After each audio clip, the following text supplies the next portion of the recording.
Why does the destruction of another human being feel like structural repair? It starts with a twitch. The corner of your mouth lifts. A microscopic electrical signal fires from the motor cortex. It travels down the facial nerve. It pulls the zygomaticus major muscle. And you smile. You are watching a disaster. You are watching a collapse. The person who tormented you. The entity that drained your resources. The predator who mocked your silence. They are finally hitting the wall. Their empire is burning. Their reputation is shredding. Their mask is slipping. And you are watching it happen. For a split second, you feel a surge of heat in your chest. It is not pity. It is not empathy. It is not sadness. It is a cold, sharp, intoxicating sense of satisfaction. Then comes the shame. You pull the smile back.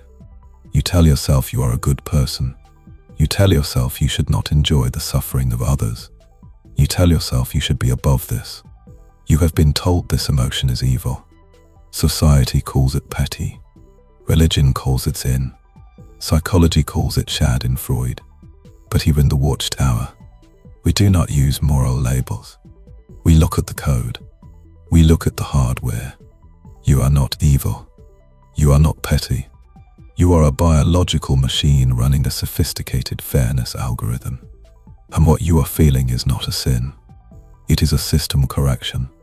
Welcome to the WatchTower. Let us strip away the morality. Let us look at the meat. Let us look at the wiring under the hood.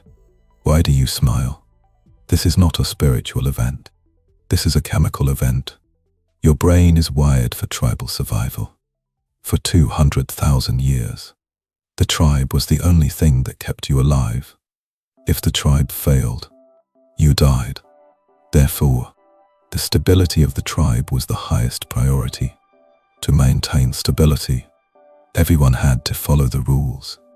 Everyone had to contribute. Everyone had to share the meat.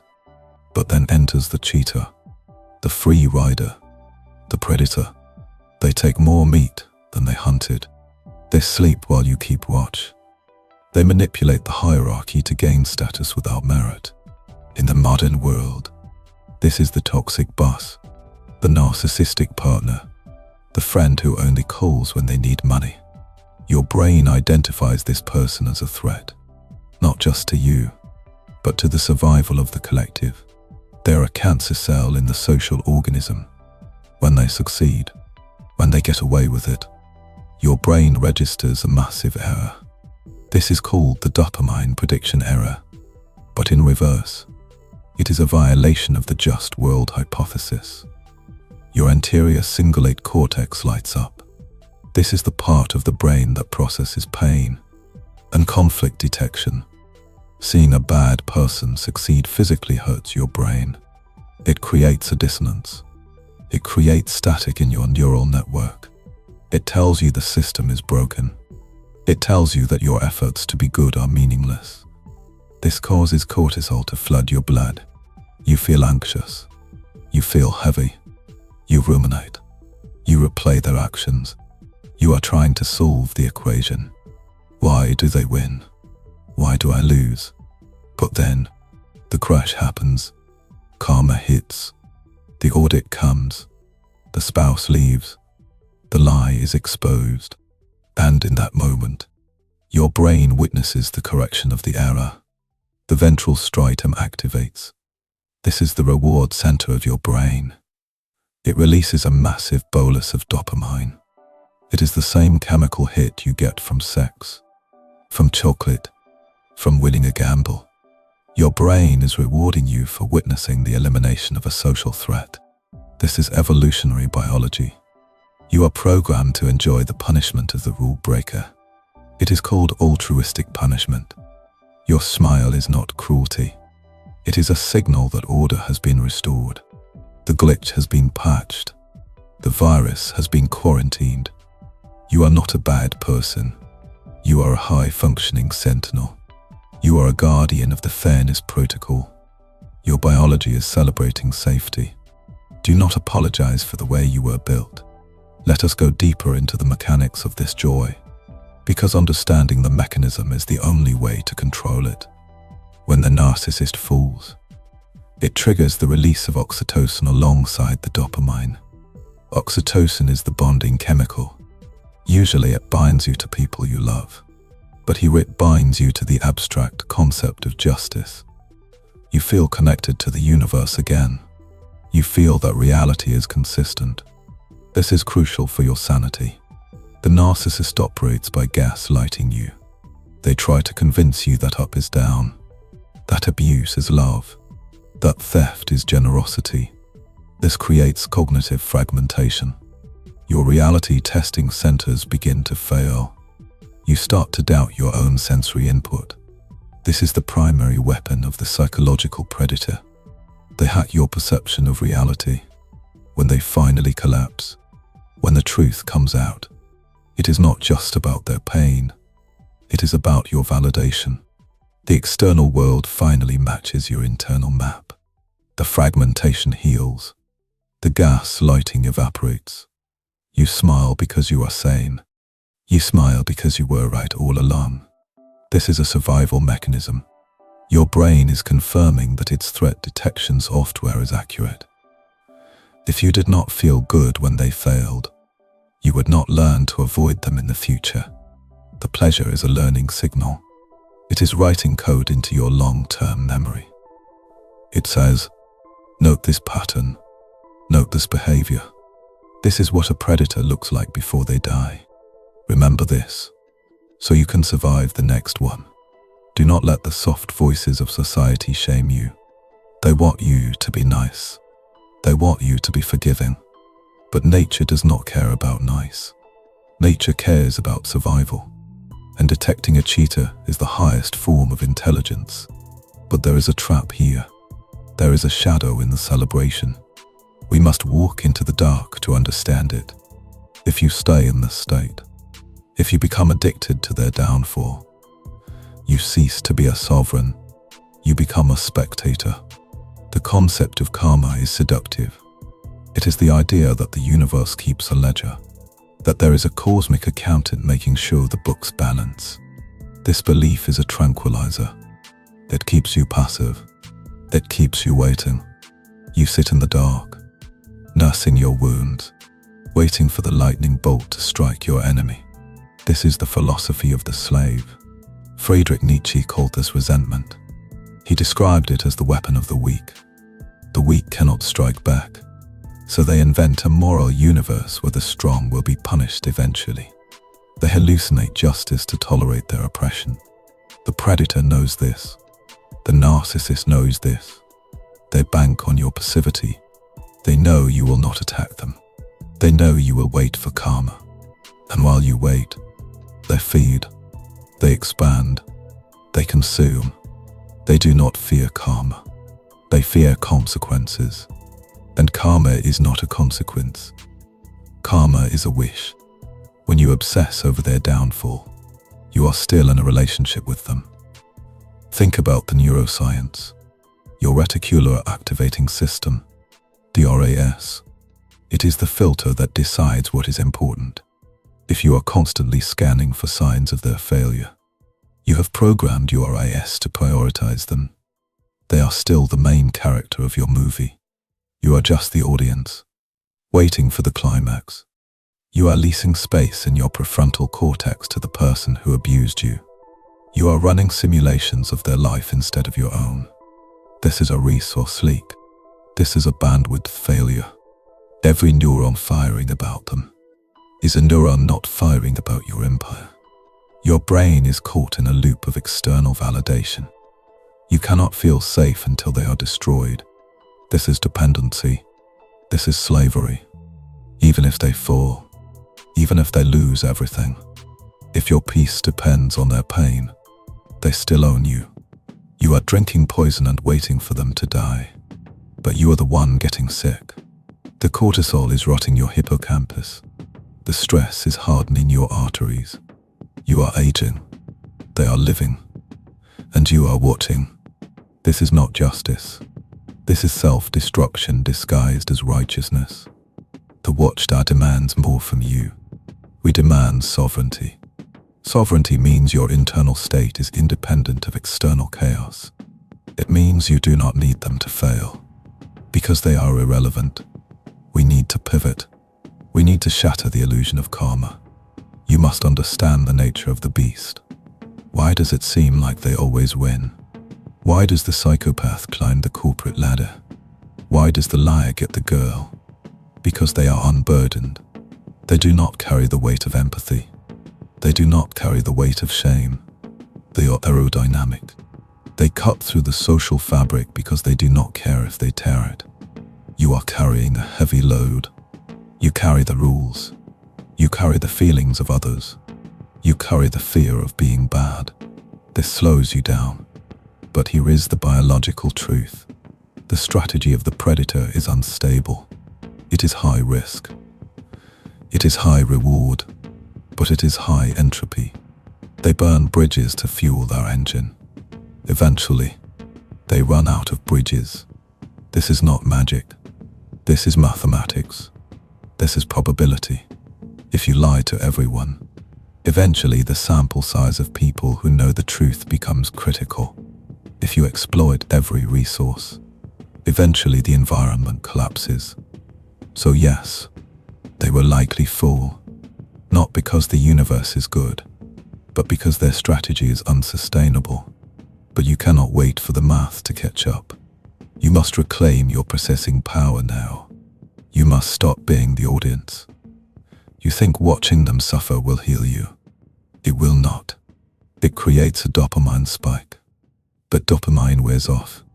And when it does, you will be left with the same void, the same insecurity, the same trauma. Healing does not come from their destruction. It comes from your construction. You must stop looking through the window at their house on fire and start looking at the blueprints for your own fortress. The time has come to disconnect the feed. The time has come to turn off the monitor. The time has come to execute the protocols.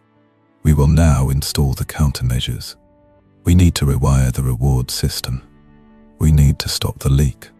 These are the protocols of the WatchTower. Implement them immediately. Do not hesitate. Protocol 1. The Indifference Engine. This is the hardest protocol. It requires total emotional discipline. When the news comes, when you hear they have lost their job, when you hear they are sick, when you hear they are alone, your instinct will be to celebrate, or your instinct will be to reach out, to help, to play the savior. You will do neither. You will engage the indifference engine. You must train your brain to register them as static. White noise, a glitch in the background. If you celebrate, you reinforce the neural pathway that says they are important. If you help, you re-enter the cycle of abuse. You must become a stone. When someone tells you the news, you will use the 3-word shield. You will say, I see, interesting, and then you will change the subject.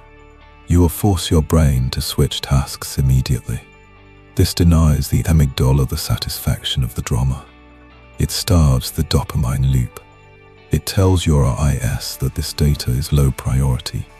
You are deleting the file, not archiving it, deleting it.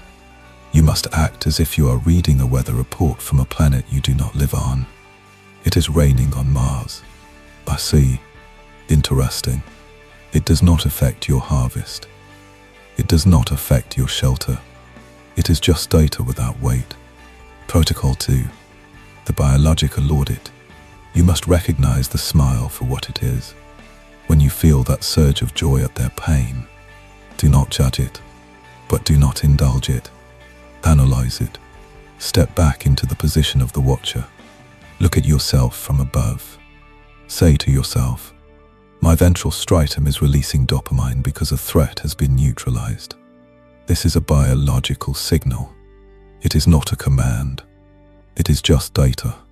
By naming the mechanism, you strip it of its emotional power. This is called effect labeling. It moves activity from the emotional amygdala to the logical prefrontal cortex. You turn a storm into a weather report. You acknowledge the feeling. You thank your biology for trying to protect you, and then you dismiss the troops. The war is over. You do not need to stand guard anymore. You can stand down. This creates a gap between stimulus and response. In that gap lies your freedom. You are no longer a puppet of your hormones. You are the operator of the machine. You observe the joy. You observe the malice. And you let it pass through you like wind through a screen door. It does not stick. It does not stain. Protocol 3. The entropic gaze. You have viewed them as a monster, a giant, a powerful adversary. This gives them status. This gives them power over your imagination. We will reframe this. You must view them through the lens of entropy. They are not a monster. They are a decaying system. They are a machine that is running to hot. They are consuming their own fuel. When you look at them, do not see their car. Do not see their clothes. Do not see their fake smile. See the anxiety behind the eyes. See the desperate need for validation. See the emptiness that drives them to feed on others.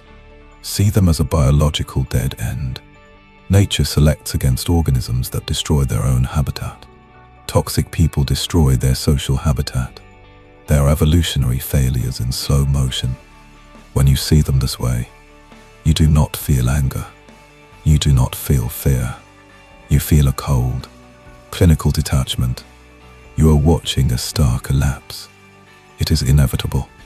It has nothing to do with you. You are just witnessing physics. Entropy is the law of the universe. Order dissolves into chaos. They have built their life on chaos.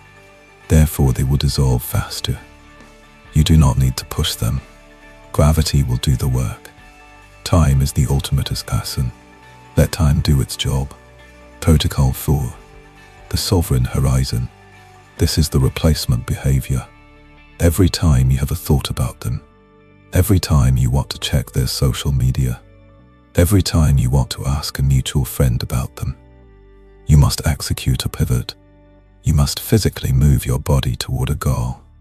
This utilizes the link between motor cognition and thought. If you sit still, you will ruminate. If you move, you shift the brain state. Do 10 push-ups. Write 1 page of your manifesto. Clean 1 weapon. Organize 1 drawer. Read 1 paragraph of Seneca. You must transmute the energy of obsession into the energy of creation. This is alchemy. You are taking the lid of your trauma and turning it into the gold of your future. Every thought of them is a brick you steal from their house to build yours. Take the brick and place it in your wall. Do not look back at the rubble. Your brain needs a new project. The brain hates a vacuum. If you do not fill the space with your mission, it will fill the space with their drama. You must crowd them out. Make your life so dense with purpose, so heavy with meaning, that there is no room left for their ghost. Protocol 5. The silence of the void. When karma finally hits them, they may come back. They may look for pity. They may look for a final supply. They will want you to witness their suffering, because even negative attention is attention. They want to drag you down into the mud with them. They want you to be their audience one last time. You will give them nothing. You will give them the void. No anger, no lectures, no I told you so. Just silence. Silence is the loudest sound in the universe. It is the sound of a vacuum. It creates a pressure differential that terrifies the narcissist. They need an echo. Do not be their echo. Be the abyss. Let their words fall into you and disappear. Let their drama evaporate against your shield. This is the ultimate revenge.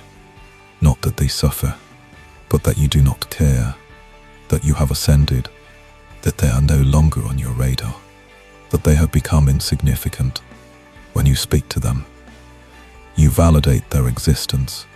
When you scream at them, you show them they still have power. When you ignore them, you kill them conceptually. You erase them from the simulation. This is the only death that matters to the ego. to be forgotten, to be unseen, to be irrelevant. The smile you feel is just the beginning. It is the spark of your awakening.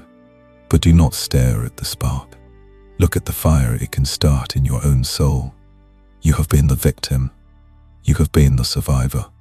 Now you must become the architect. The architect does not care about the weeds in the garden. The architect cares about the design of the cathedral. The weeds will die. Winter will come for them. The frost of reality will kill them. You do not need to pull them out. You just need to keep building. Let them rot. Let them decay. Let nature do her work. You have work to do. You have an empire to build. You have a mind to sharpen. You have a body to forge. The next time you smile when you see them fall, let it be the last time you look at them. Turn your head. Face forward. Walk into the mist of your own potential. Leave them in the ruin they created. You are not broken. You are not cruel. You are simply done. You are a sovereign entity, and you answer to no one. The ledger is closed. The debt is cancelled. You are free. We are Mind Ministry, and we are watching.